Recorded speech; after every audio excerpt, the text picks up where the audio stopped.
நம்மிடம் உள்ள குறைகளுக்கு நன்றி சொல்லுவோம். அன்பார்ந்தவர்களே, தாமஸ் ஆல்வா எடிசன் பிறவியிலேயே செவிடாக இருந்தார்.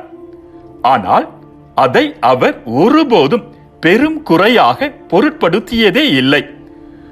அவர் பெரிய விஞ்ஞானியாக பிரபலமான பிறகு ஒருவர் அவரை பார்த்து, என்றைக்காவது நீங்கள் உங்களுக்கு காது கேட்கவில்லையே என்று வருத்தப்பட்டிருக்கிறீர்களா என்று கேட்டார்.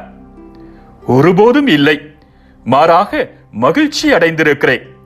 ஒரு முக்கியமான ஆராய்ச்சியில் ஈடுபட்டிருக்கும் போது அதற்கு சம்பந்தமில்லாத சப்தங்கள் காதில் விழுந்து என் கவனத்தை கலைக்காமல் என் செவிட்டு தன்மை என்னை தடுக்கிறது. இந்த அற்புதமான ஏற்பாட்டுக்காக நான் இறைவனுக்கு நன்றி செலுத்துகிறேன் என்றார் தாமஸ் ஆல்வா எடிசன். அன்பார்ந்தவர்களே, எல்லோரது இதயத்திலும் காயங்கள் உண்டு. அதை வெளிப்படுத்தும் விதம்தான் வித்தியாசம். சிலர் கண்ணீரால் வெளிப்படுத்துகின்றனர், வேறு சிலர் புன்னகையால் வெளிப்படுத்துகின்றனர். குறைகளை குறைகளாக பார்க்காமல் வாழ்ந்தவர்தாம் சாதித்து காட்டியுள்ளார்கள். அன்பர்களே, இந்நோக்கம் நிறைவேறிவிட்டது என நான் எண்ணவில்லை. ஆனால் ஒன்று மட்டும் செய்கிறேன். கடந்ததை மறந்துவிட்டு முன்னிருப்பதை கண்முன் கொண்டு பரிசு பெற வேண்டிய இலக்கை நோக்கி தொடர்ந்து ஓடுகிறேன்.